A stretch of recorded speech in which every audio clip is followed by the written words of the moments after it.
Bonjour, bienvenue à ce nouveau rendez-vous des mardis de l'Iris. Je suis avec Jean de Vignasti, directeur de recherche, que j'ai déjà eu le plaisir d'inviter dans ces mardis. Alors, il semble se passer des choses assez bizarres à Moscou. Changement de ministre, de vice-ministre, des généraux qui sont limogés, si j'ose dire. Qu'est-ce qui se passe? Est-ce que c'est une purge? Est-ce que normalement il y a des purges quand les choses militairement vont pas très bien pour le pays? Là, c'est pas la question. Il y a vraiment c'est un nouveau mystère de Moscou. Alors, c'est tout un ensemble de causes, mais ça s'inscrit dans une tradition longue depuis 1917, c'est-à-dire la méfiance profonde du pouvoir politique par rapport à l'armée. On se souvient des purges épouvantables de 1937, où tout le haut état-major pratiquement a été fusillé. Euh, on se souvient aussi de la mise à l'écart de Zhukov après la victoire de 45. Et donc, on sait aussi que chaque officier de l'armée d'active était doublé de ce qu'on appelait un politrouk, c'est-à-dire un commissaire politique chargé de surveiller son allégeance au pouvoir politique. Donc, on est dans ce contexte traditionnel de méfiance depuis 1917, hein. Avant 1917, tous les officiers d'un certain grade étaient anoblis, si je puis dire, et servaient la cause du tsar.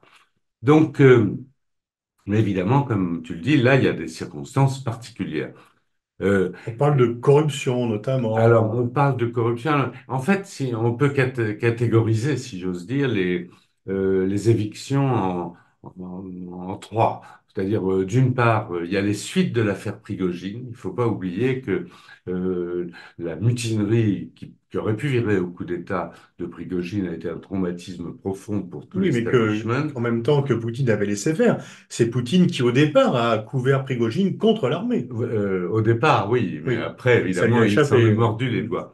Mais du coup, c'est créé autour de Prigogine une constellation de solidarité à l'intérieur du ministère de la Défense et de l'armée qu'il a fallu nettoyer. C'est pour ça que un excellent soldat comme Surovikin a été écarté. Et dans la liste Celui qui avait assuré la défense contre la contre-offensive ukrainienne. exactement, et qui a créé cette ligne de défense qui a tenu face à l'offensive ukrainienne de septembre 2022.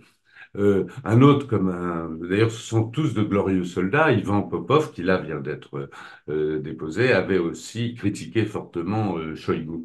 Donc en fait, l'élimination de Prigogine et de ses équipes, il y a beaucoup de choses qui sont passées en dessous du niveau de la mer, si j'ose dire. Donc on n'est pas tout à fait au courant de tout. Mais donc il y a eu une purge déjà. Mais évidemment, cette purge a donné trop de pouvoir à Shoigu. Shoigu, c'était le ministre de la Défense, l'ennemi de Prigogine, que Prigogine mettait en cause quotidiennement et souvent de façon très brutale. Et donc Shoigu devenait tout puissant. Et donc là, c'était un peu inquiétant Y aussi pour le compris pouvoir contre politique. Poutine, Alors, oui, mais en tout parce qu'on le cas, considère comme l'homme de Poutine, son voilà. fidèle Oui, mais serviteur. le chef ne peut pas accepter qu'un homme soit trop puissant, notamment en période de guerre et avec l'armée.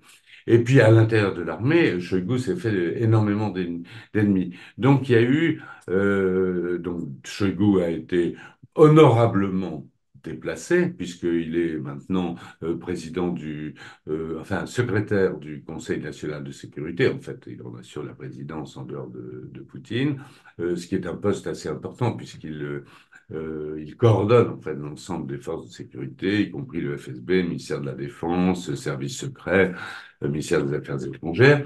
Mais en même temps, son successeur, Syl Biélousov, qui a un profil très particulier, qui est le profil d'un homme intègre, très orthodoxe, très imbu des valeurs traditionnelles, et qui veut nettoyer en quelque sorte l'emprise en partie corruptrice que Shoigu avait sur le système de la défense.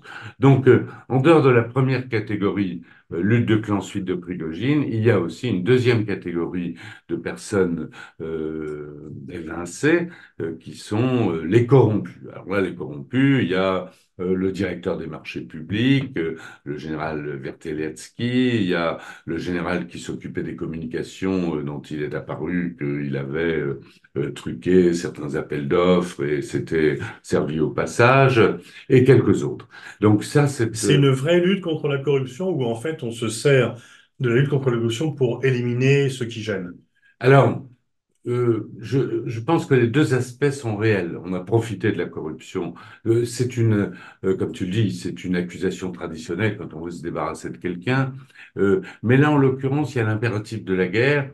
Il y a eu des signes caractéristiques et dangereux pour la Russie même de cette corruption. Par exemple, le croiseur Moskva qui a été détruit parce que ses outils de communication et de détection n'étaient pas à la hauteur de l'investissement que l'État avait fait du fait de la corruption, de la corruption.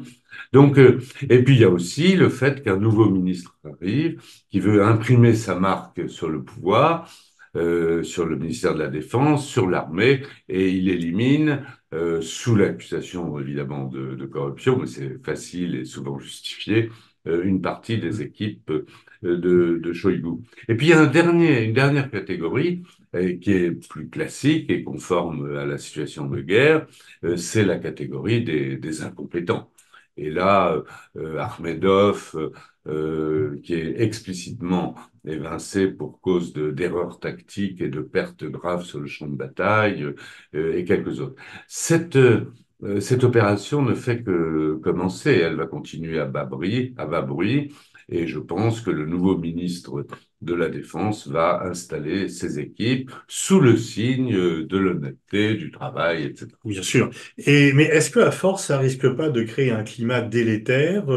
Finalement, c'est aussi souvent les changements de tête que Khrouchtchev avait imposés qui l'ont conduit à être déposé.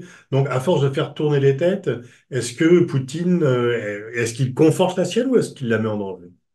Je ne pense pas qu'il la mette en danger parce qu'en fait, Shoigu était détesté. Il était détesté par l'armée, d'abord parce que c'était un civil, mais son prédécesseur aussi, mais l'armée avait eu la tête, si j'ose dire, de son prédécesseur Serdyukov, qui a été quand même un très bon ministre et qui a complètement rénové l'armée russe. Shoigu était détesté parce qu'il n'était pas un militaire, mais aussi justement à cause de cette corruption un peu évidente et de sa capacité à mettre ses hommes à lui un peu partout. Donc dans un premier temps, je crois que l'armée sera contente. Et dans l'opinion russe, ça passe inaperçu, où les gens se disent qu'est-ce qui se passe, où le chef a toujours raison, où justement l'argument de la lutte contre la corruption est quelque chose qui est toujours populaire dans l'opinion. Oui, alors Ou est-ce qu'ils sont Je, dupes? je crois que ils ne sont pas dupes. Ils ne sont pas dupes, même s'ils sont contents, parce que la corruption à ce niveau de l'armée était, je dis pas légendaire, mais enfin bien connue. Donc c'est toujours bon hein, quand on attrape un général pour cause de corruption. Voir un vice-premier ministre, un vice-ministre, pardon, Timur Ivanov, qui était l'âme damnée de Shoigu. Donc tout ça, c'est bon, ça fait le ménage. Et il y a aussi l'idée qu'il y a des luttes de clans et que le citoyen de base n'y comprend pas grand-chose, mais en gros, c'est les grands au-dessus qui règlent leurs problèmes. Mhm. Et est-ce que sur l'offensive militaire, cela peut avoir des changements? On voit que l'armée russe progresse. Est-ce que Kharkiv est menacé? Est-ce que Odessa est menacée? Non, je ne crois pas que ni Odessa ni Kharkiv ne soient menacés. Euh, les performances de l'armée russe ont été relativement faibles, il faut le dire. Ils avaient une fenêtre d'opportunité, comme on dit en anglais, qui est en train de se fermer. Ils n'en ont pas profité beaucoup. Ils ont encore quelques semaines devant eux, hein, donc on ne peut jurer de rien. Mais non, je pense que ni en bien ni en mal, ça change quoi que ce soit. On peut deviner quand même un sourd mécontentement du président Poutine devant les performances discutables de son armée. Ça a dû jouer aussi dans l'éviction de Shoigu, parce que Shoigu donc, a été déplacé au moment donc c'était mi-mai. Et en mi-mai, on avait compris déjà que il n'y aurait pas de percée russe, hein. Donc, ça fait partie aussi d'un mécontentement du pouvoir politique par rapport aux performances de l'armée. Merci Jean pour ces explications sur ces mystères de Moscou et le mouvement de purge qui est en cours. Alors, encore un mot, c'est pas terminé. Ça Oui, va continuer. Pour l'instant, Gerasimov, qui est marché de pair avec Shoigu, n'est pas menacé. Peskov, le porte-parole du Kremlin, a dit Gerasimov reste en place, mais le mouvement va continuer. d'accord. Et ben on va suivre ça avec intérêt. Merci à toi.